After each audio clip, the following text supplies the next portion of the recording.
head kaaslased, kõigepealt kuulame need gruppide soovitused ära ja siis saavad edasi sõna meie moderaatorid. Et kus on Raivo? Tule ja räägi meile, mis Rail Balticu teemal 3 grupis kuulda oli. Mida soovitati õpetajatele? Kuidas läheneda teemale? Aega 5 minutit, mina võtan aega. Mitte rohkem. See soovitused, et see kujunes nagu spontaanselt, et hakati andma soovitusi õpetajale, kuidas õpilastega seda rääkida. Esimeses laudkonnas arvati, et kõige parem on korraldada väitlus selle teema, et lapsed valmistavad teema ette, osa saavad siis üles. Kas on kuulda? No ilma ka kuulda. Ja esimeses lauskonnas soovitati õpetajal ka meelde jätta tuleviku ennustamine. Ükspuha, kui palju on argumente poolt või vastu läbi kaalutud, jääb alati natuke riskiks. Märgiti, et roheliste argumendid seni on olnud inimestele kõige paremini arusaadavad. Siis märgiti, et õpetaja võiks märkida, et selliseid suuri projekte on ennegi tehtud. La Manche'i see tunnel, Öresundi sild, Helsingisse tahetakse teha tunnelmaad või Saaremaa sildi. Teine laudkonna. Jälle öeldi, et väitlusvorm oleks kõige parem õpilastele selle küsimuse selgitamiseks. Soovitati, et õpilase, kes on väga emotsionaalselt läheb sellest küsimusest sellele, et temal ei tohi öelda, et ta on rumal või midagi, vaid tuleb kuulata ka ikkagi ära ja väga kainelt seda võtame.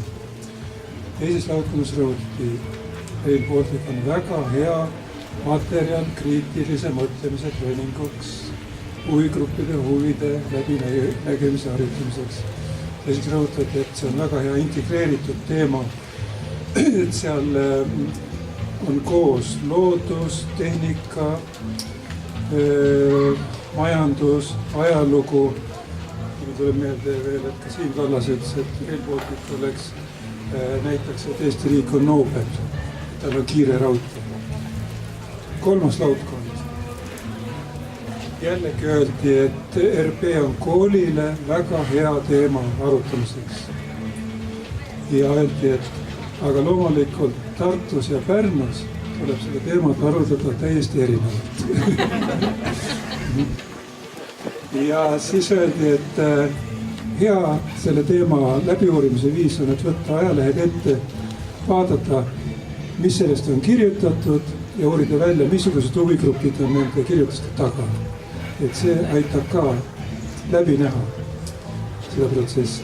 Veel toonitati, et raudtee ajalugu, et seda võiks uurida, mida on raudtee ajalugu andnud Eestile ja näiteks, mida on andnud Rootsi ja Taani vaheline Öresundi sild ja raudtee, kiire raudtee, kui palju see on muutnud Lõuna-Rootsi elu.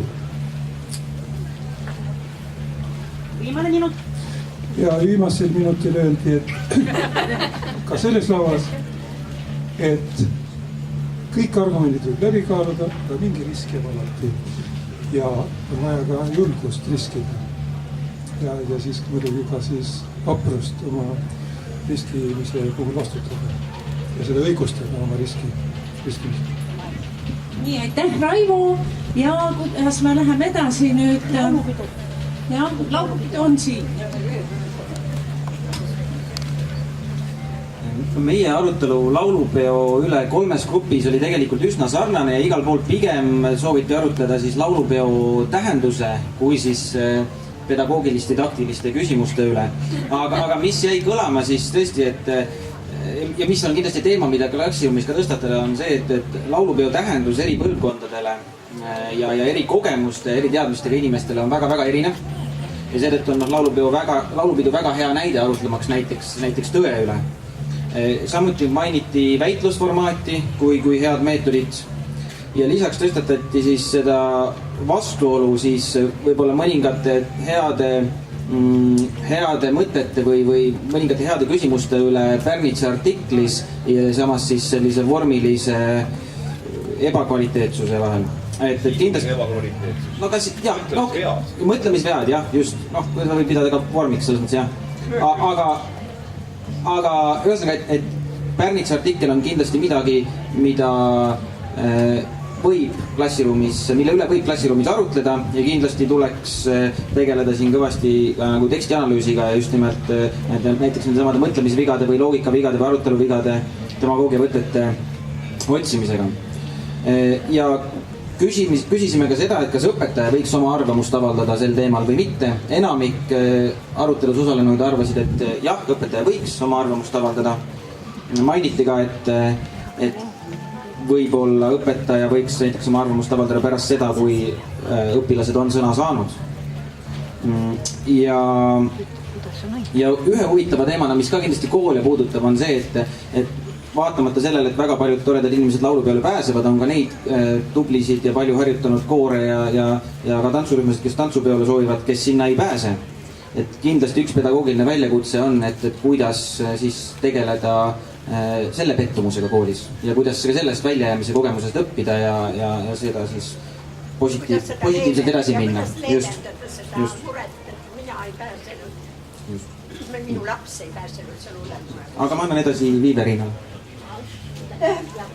Ma ei oskagi, tähendab, see oli nüüd praegu kokkuvõtteks, meil on pärast veel mingi aeg. Ma siis ei visaks eriti praegu vist midagi. Vene kool ja meie arutasime ka rohkem selle üle, et milline ta siis peaks olema kui selle üle, et kuidas teda koolis käsitleda, aga siin kui nii-öelda laulupeo teemast, seda, mida sa Indrek praegu ütlesid, sellest üle minna, siis ma lihtsalt nii-öelda illustratsiooniks tooks ka selle, millega me lõpetasime vist 3. rühmas, et küsimus ei ole ainult keeles, küsimus on mõtteviisis, küsimus on hoiakutes ja lihtsalt ühe näite, mida ma olen paljudele sõpradele ka öelnud, mida ma nüüd kasutades aega lihtsalt tõesti isiklikult toon, on see, et ühe minu hea tuttava laps, kes õpib vene koolis, ei pääsenud nende rühm tantsupeole ja kohe oli selge, et miks, et nad on venelased. Nii et siit nagu see, et hoiakute küsimus, eelarvamuste küsimus, et kindlasti me ei pea rääkima ainult õppekeelest, aga kui me nüüd räägime sellest, mida me 3. rühmas rääkisime, siis mitte ükski rühm ei toonud välja, et võiks säilida täisvenekeelne kool. Seda isegi nagu ei arutatud ausalt öeldes väga, isegi ei tõstetud esile. Et ikkagi 2 varianti, kas puhas eestikeelne kool, mille pooldajaid oli päris palju, või siis teine variant kool, kus siis õpivad koos vene ja eesti lapsed ja kus siis mõlemal rühmal, eestikeelsel rühmal ja venekeelsel rühmal on siis mõned tunnid eraldi, paljud koos, ehk siis see koos õppimise kogemus. Põlvkondade erinevat vahet toodi ka välja, mis puudutab ka kindlasti õpetajaid, et õpetajate hoiakuid ja kui me teame, et õpetajad on meil 50+ vanuses, siis on arusaadav, mis keskkonnast ja mis hoiakutega nemad tulevad, et siis nii-öelda see ja siis see noorte hoiakute ja noorte põlvkonna arusaam, kes tegelikult on paljudest eelarvamustest vabad, kes mõtlevad globaalsemad, kelle jaoks tegelikult hakkab sisse tulema ingliskeelne haridus, et mitte ainult vene-eesti tase, vaid ka ingliskeele dimensioon tuleb sisse. Nii et sellised küsimused meil õhus oli, nii et me ära ei lahendanud seda küsimust, et mis peaks siis olema. Aga võib-olla meil on nüüd võimalus siis sellega jätkata. Palun? Astrid. 2 minutit. Ega ma palju ei räägi, mina siiski toon sisse 4. võimaluse ja see on digitehnoloogia kasutamine mõistuspäraselt. Et kui me teame, et seda digimaailma kasutatakse just nimelt suhtlemiseks, et kõik pigem suhtlevad, kui vaatavad sealt YouTube'i videosid võib-olla, seda vahele, suhtlemise vahele või siis saadab hea video teisele sõbrale, et me võiksime hakata seda ka kasutama ikkagi hariduselus rohkem. et kui me oleme Skype'i rahvas, meie eestlased on Skype'i välja mõelnud, et äkki siis kasutaks neid tehnoloogiaid ka koolis rohkem. Täiesti võimalik võib niimoodi olla, et kui on Narvas on õpilased eesti keele tunnis koos, ma ei tea, koseõpilastega näiteks. Mõlemad on arvutiklassis, mõlemad klassid ja see oleks palju huvitavam. Ma arvan, et muutugem tiigriteks tagasi. Tiiger on praegu magav, aga äratame tiigri üles ja õpetame ta siis ka koolis käituma.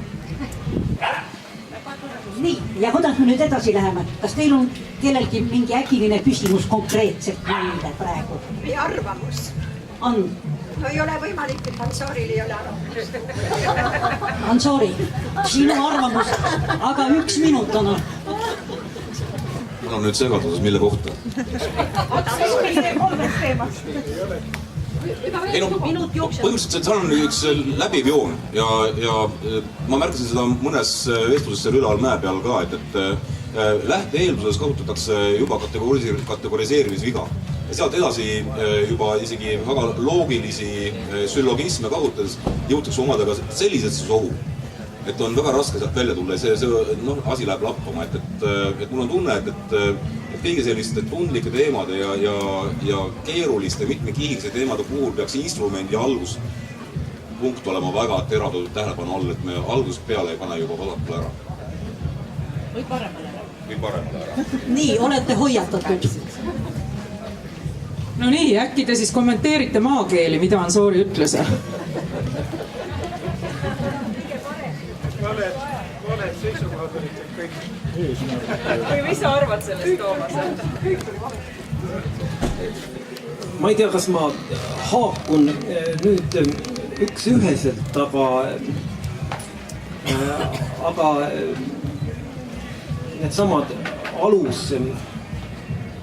alusasjad, millest lähtuda niisuguste pikkade ja tundlike teemade puhul, sest et vene keel, see teema on olnud aegade algusest peale ja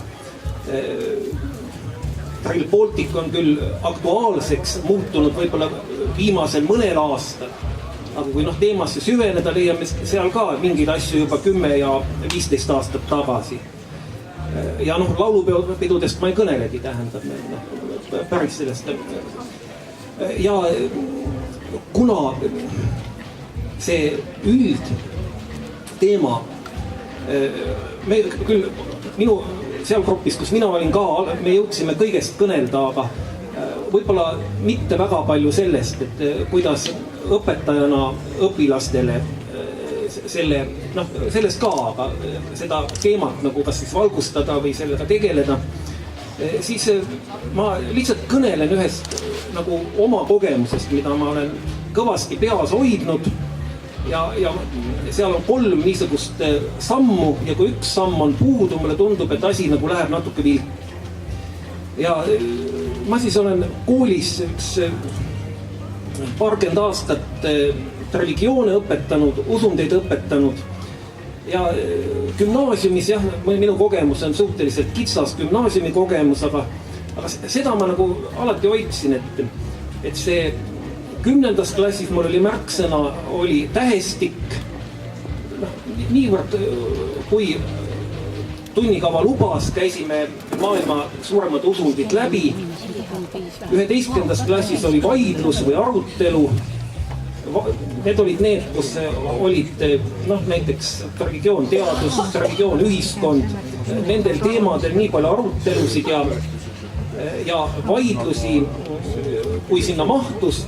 Ja 3. oli see otsustamise koht 12. klassist, me vaatasime neid kogukondi. Et mismoodi toimib, mis tähendab olla katoliiklane näiteks, mis tähendab olla kusagil kloostris budist. Et ühesõnaga, kuidas need vastavad kogukonnad toimivad, mis nad kaasa toovad. Mulle tundub, et niisuguste suurte pikkade probleemide puhul, et see tähestiku õppimine, need arutelud, vaidlused ja mingisuguse otsuse langetamine et need nagu käivad selle protsessi juurde koolist ka ja üks asi veel,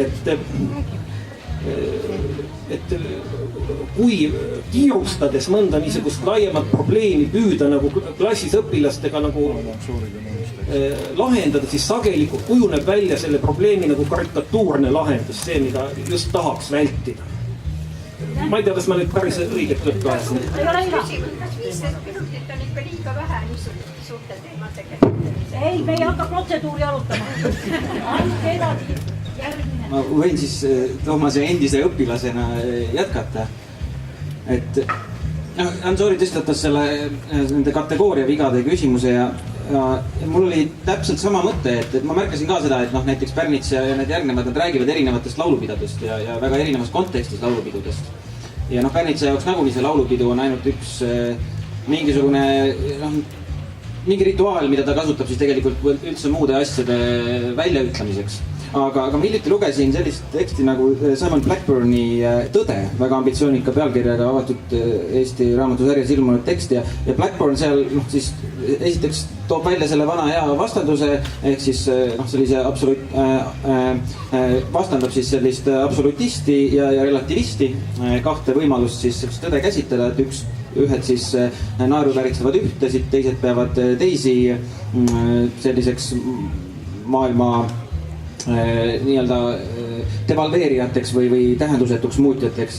Ja Blackburn jõuab oma arutelus siis sellise kolmanda nii-öelda kuldse keskteeni, ta räägib seal sellist asjast nagu minimalism ja mille siis põhiline idee on see, et ta ütleb, et küsimus annab siis suuna tõe poole. Et me ei peaks rääkima mingisugusest tõdede paljususest, me ei peaks rääkima absoluutsest tõest või mingisugusest puhtast mõistusest, vaid et tõe poole suuna annab konkreetne küsimus. Ehk siis me saame rääkida tõest mingi küsimuse või probleemi kohta.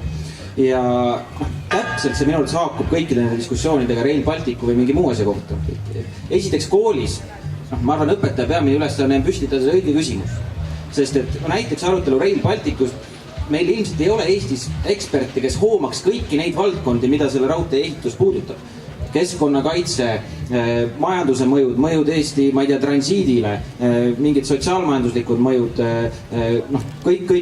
Et meil on väga palju eksperte, kes tunnevad, ma ei tea, keskkonnakaitse, kes tunnevad hästi, kuidas loomad saavad liikuda, kes tunnevad hästi, missugune on Eesti transiit, selle ajalugu, selle tulevik ja nii edasi.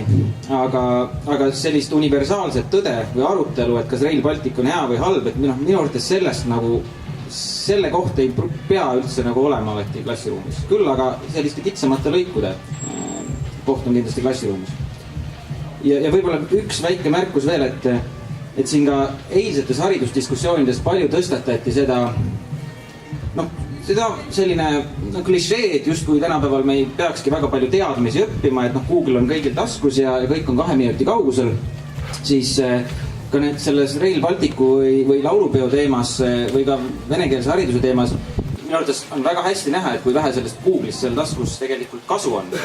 Kui inimesed ei ole lugenud samu tekste, kui vastuväite konstrueerimine võtab aega siis 3 teksti lugemise jagu. Ehk siis tegelikult sisulist diskussiooni saab pidada siis, kui inimestel on mingisugune ühine alus sellele diskussioonile. Ja seetõttu lisaks sellele väitlusele, mis siin enne välja toodi, väitlus selles mõttes on hea asi, et kuna väitlus tavaliselt eeldab tekstidega tööd või mingit pikemat ettevalmistust, et lihtsalt arutelu klassiruumis, minu arvates see ilma siis põhjaliku ettevalmistuseta viib selle sama karikatuurini, just nimelt. Jah, just nimelt, Lähme lõua korraga edasi.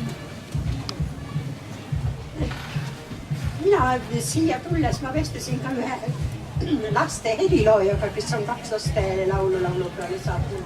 Ja Inge Raudsepaga, kes on siin pedagoogidele kõik tuntud, kes on Nooles juhib siis meie kaunite kunstide arengut.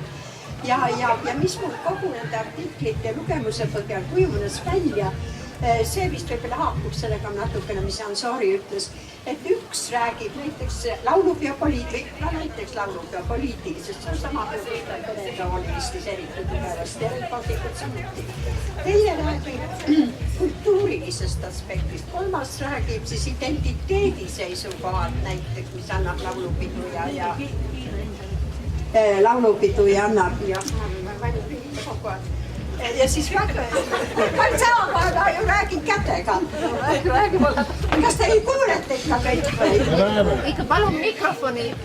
Ja siis väga oluline on ka sakraalne siis dimensioon, mis on muide nii eesti keelel kui vene keelel, kui rääkida sellel teemal erinevate rahvusrühmade jaoks. Ja seesama rituaalide küsimus. Ja kui nüüd üks räägib ühest ja teine räägib teisest, siis mina tõesti ei tea, kellel on õigus. Ja kas üldse on kellelgi õigus. Ja missugune funktsioon või aspekt kaalub teise üles või üle, ütleme siis niimoodi. Ja ma arvan, et see vaidluskultuur sellel alal on meil alles välja kujunema. Nii et see on, mis ma kõik tahaksin vist öelda. Aitäh! Mina olen teinud oma tudengitega, magistriõppe tudengitega, igal aastal ühte seminari, mille nimi on avaliku diskussiooni kriitiline analüüs. Ja me oleme võtnud siis, nii nagu siin nüüd tulid need 3 teemat, umbes analoogiliselt. Eelmise aasta niisugused pikad teemad ja me oleme teinud just seda analüüsi, kuidasmoodi on selle arutelu käigus seda teema käsitlust tegelikult muudetud, kuidas on muutunud see nii-öelda raam, kuidas on muutunud väärtused selle tõttu, et seal on erinevad hääled, seal on ajakirjanikud, seal on poliitikud, seal on mingid töösturid, seal on looduskaitsjad, kuidas igaüks toob sisse sellesse diskussiooni mingi oma värvi, oma väärtuse ja kuidas moodi lõppkokkuvõttes see teema hakkab seal siis nagu oma sisu muutma ja siis on väga huvitav näha ka seda, kes seal tegelikult vait on. Näiteks loogiline oleks, et ütleme kas või vene kooli asjus, loogiline oleks, et seal räägiksid lastevanemad, eks ole, et seal räägiksid lasteaednikud näiteks, et seal räägiksid need noored, kes on lõpetanud ühe või teise kooli niisuguse nii-öelda laadi või formaadi, aga kui me vaatame seda tegelikku diskussiooni, siis me võime avastada, ma ei tea, kuidas nii on, mul ei ole andmeid, aga me võime näiteks avastada, et põhiliselt räägivad näiteks 3 poliitikut, eks ole, ja siis võib olla haridusministeeriumi niiviisi esindaja ja siis võib olla mõned juba võiks öelda kutselised kodanikuühiskonna esindajad, kes on professionaalid sellel alal, arvamusliidrid, jah, aga väga suur hulk inimesi, keda see tegelikult puudutab, on vait või nendele ei anta võimalust. Ühesõnaga, minu meelest on väga oluline see, et vanemas klassis eriti, et tegelikult noored inimesed näevad ka seda, kuidasmoodi tegelikult see aruteluväli kujuneb, tähendab, mismoodi seal on segatud nii erinevad väärtused, erinevad huvid kui ka erinevad teadmised. Ja siin on tähtis ka omada neid analüüsimeetodeid, minu meelest meie õpetajate jaoks oleks väga oluline.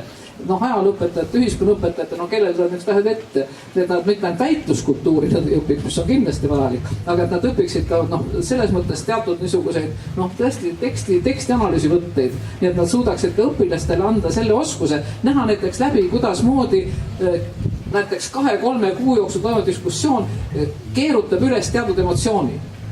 Missuguste sõnadega, missuguste pealkirjadega, missuguste piltidega, eks ole.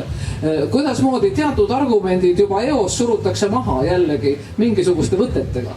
Tähendab, see sisuliselt, see ei ole ainult demagoogia, see on see, kuidasmoodi tegelikus suhtluses need erinevad seisukohad omavahel, võiks öelda, konkureerivad ja kes siis võitjaks jääb, on sagedasti ju seesama küsimus, kes, kuidas, mida räägib. Nii et ma arvan, et see on väga oluline ja kui me räägime sellest niinimetatud tõejärgsuse teemast, siis ma väga toetan seda, mis siin tuli välja, see, et tõde on alati vastus küsimusele. Ja see vastus saab olla kas õige vale, kui seda saab niiviisi, eks ole, niiviisi mõõta sellega, kui see on üldse seda läbi teema, aga enamasti see on see, kas see mulle meeldib või ei meeldi. Ja vot seda minu meelest peaksid need samad noored inimesed hakkama tajuma, kuidasmoodi seda meeldimist tegelikult luuakse, missuguste vahenditega luuakse seda meeldimist, luuakse viha, luuakse hirmu või luuakse vastupidi rahulikku arutelu, võimalust kaaluda asju nii nagu nad on ja just seda viimast minu meelest meil ikkagi tõepoolest on vähe. ja seepärast ma ütlesin ka, kui me rääkisime Rail Balticust, et on väga suur vahe, kas Rail Balticut arutatakse Tartu koolis või Pärnu koolis. Sest olles Tartust ma tean ise seda, missugune raev tekib igas tartluses, nii pea kui ta kuuleb Rail Balticust. Ta ei mõtle looduskaitsele, ta ei mõtle sellele, ta mõtle sellele, aga see rong läheb ju Pärnust. Ja ongi kogu tõde, ta tõesti läheb Pärnust.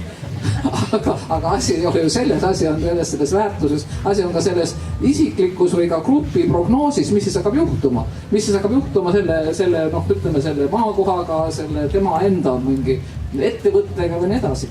Ja kui see arutelu algusest kohe hakkab suruma nendele emotsionaalsetele pedaalidele ja tekitabki selle suure vastasseisu, et on vastamisi need, nende Pärnu ja Tartu või poolt ja vastu olijad või need, kes kardavad ja need, kes tahavad. Ja siis on täiesti selge, et mingisugust ratsionaalset arutelu sealt ei tule. Ja minu meelest, mida kool peab andma igal juhul, see puudutab ka seda, kuidas praegu me räägime sellest, et lapsed peavad valima juba 16-aastased, mis kool peab andma oskuse jahutada tundeid, arutleda rahulikult, kuulata erinevusi, aru saada, et iga erinevuse taga on erinev kogemus ja tõesti osata ka näha, kus siis on see, mida võib tõesti nimetada antud hetkel teaduslikult tõestatavaks tõeks. Sest on täitsa selge, et teadus tõestas 16. sajandil ühtseid asju ja 21. teisi, aga antud hetkel siiski paljudes asjades on ka olemas teaduslikud andmed näiteks ja väited ja neid ka teadma. Nii et jah, see on õige. Ma lugesin, mul oli väga huvitav lugeda, mulle väga meeldib Tony Chat ja Tony Chatti ja Timothy Snyderi, kes on ju praegu ka väga kõnel olev ajalooline, nende vahelist vestlust muid ajalõpetusest. Ja see on ka tänase teemaga seotud. See on mõne aega enne Tony Chatti surma, nad on kirjutanud 20. sajandist ja nad seal arutavad, et see, mis vahepeal muutus nagu selliseks kooli jaoks ja ülikooli jaoks loosungiks, peab õpetama väitlema, peab õpetama arvamust avaldama. Et see on jõudnud teise äärmusse, täpselt mis me täna rääkisime, et avaldatakse arvamust asjade kohta, mille kohta tegelikult elementaarselt fakte ei teata. Ja see on vale, et kõike saab Google'ist, sest kui ikka tuline vaidlus käib, pole aega Google'isse vaadata. Aitäh teie arvamuste eest. Ja mina niimoodi kõrvaltvaatajana ja eluaegse õpetajana ütlen, et kui õpetajate õppenõukogu muutub tõesti arvamuste, seisukohtade, teadmiste vahetamiseks, see jõuab siis ka klassituppa. Aga sellegi poolest, kas on veel küsimusi otse siia? Ei saa täpsustada. Muidu on tekib ainult siin mingi dialoog. Ei saa. Kes tahab küsida? Enne Nii. Ei taha küsida. Teie omavahel ei taha üksteise käest küsida. mina tahan ühte asja küsida. No, palun. Aga kõigi käest. Mind on tohutult, vabandust, et ma lähen korra sinna Trumpi juurde, mis ei tohtinud täna nagu õige teema olla. Ma räägin sellest stiilist, sellest keelest, millega näiteks Trump räägib ja näiteks Pärnits räägib. Et kas on niisugust momenti koolis, kus sa ütled, ei, sellel teemal me ei räägi, meil on teine tunni teema või me ei räägi sellest niisuguses keeles? See on väga oluline küsimus tegelikult. See seostab natukene ka sellega, mis ma nimetasin emotsioonidest ja sellest vastandus ja viha tekkimisest. Sest väga palju seesama sõnavalik või keel või need sildid, need ju on selleks ja poliitikud, nagu on see Trump või keegi teine, me teame neid ka selleks, et tegelikult vajutades tugevalt emotsionaalselt mingisugusele punktile tegelikult lülitada välja see sama kriitiline, ratsionaalne aruteluvõime. Me oleme muide kunagi teinud selle kohta eksperimente, nähes siin ka Peeter Pealemma, kunagi me tegime selliseid eksperimente omal ajakirjandusõppes. Me võtsime reaalse teksti lindis, see oli veel enne arvuti muide, see oli veel tumedal nõukogude ajal, kus me siiski püüdsime kriitilist mõtlemist õpetada. Ja me tegime nii, et me redigeerisime näiteks raado tegelikus tekstis. Redigeerisime mingisuguse väljendi, mis oli kirjeldav, neutraalsemaks või vastupidi. Ja meil oli ka väike aparaat, millega sai vaadata, kuidas siis emotsionaalne reaktsioon oli. Ja teate, see kuidas moodi üks sõna mõjutab, ta ei mõjuta mitte hetkel selle lause vastuvõttu, vaid ta hakkab varjutama terve teksti vastuvõttu. kui ta on piisavalt emotsionaalne, siis kogu tekst värvub näiteks ütleme punaseks, vihaseks. kuigi järgnevas tekstis enam midagi sellist ei ole, aga näiteks pealkiri juba tekitab selle emotsiooni.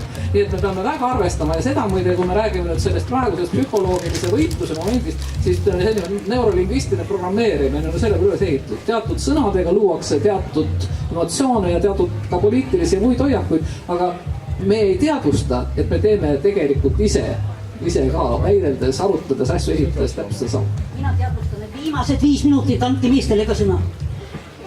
Minu arust oli hea küsimus, kas on teemasid, millest ei pea rääkima?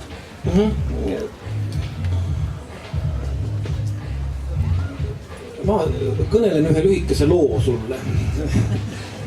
Et see tõe teema on meid siin natuke painanud ja sageli minul on nii, et teatud asju nagu ratsionaalselt väga lihtne seletada ei ole, aga loona nagu see lugu töötab.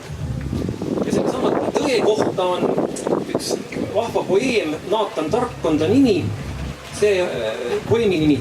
See on nõnda, et ühel isal on niisugune võlusõrmus, mida ta annab oma kõige kallimale pojale. Ja see sõrmus tagab voorusliku ja eduka elu. Aga tal juhtub, et ühel isal on 3 poega ja nad on talle võrdselt armsad. Ja siis ta laseb teha 2 võltssõrmust. Aga need on nii head võltsingud, et ta ise ka ei tea, et missugune on ehtne. Ja mulle tundub, et koolis on, nagu see asi töötab nõnda, et ühtepidi koolis õpilased peavad tundma, et me oleme neile kõigile selle sõrmuse andnud ja igaüks võib uskuda, et see tõe sõrmus on tema käes. Aga teistpidi aeg-ajalt õpetaja saab öelda, et sinu sõrmus on selgelt võlts ja see on see piir, kus nagu õpetaja peab käima ja ega ta alati lihtne ei ole, aeg-ajalt on vigu tulnud küll, olen ise ka teinud. Ma ei oska siia enam midagi lisada, aga võib-olla selle Pärnitsa ja Trumpi lihtsalt repliigina, et ega nemad ju kasutavad säärast keelekasutust, kasutavad keelt sääraselt üsna teadlikult.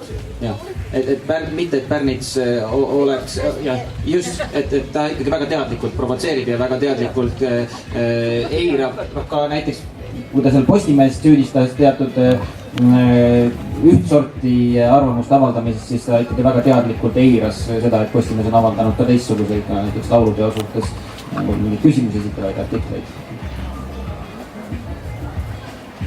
Ja nagu ikka, igasugune kohtumine ja mõttevahetus lõpeb siis ära, kui tahaks edasi minna. Aitäh teile kõigile!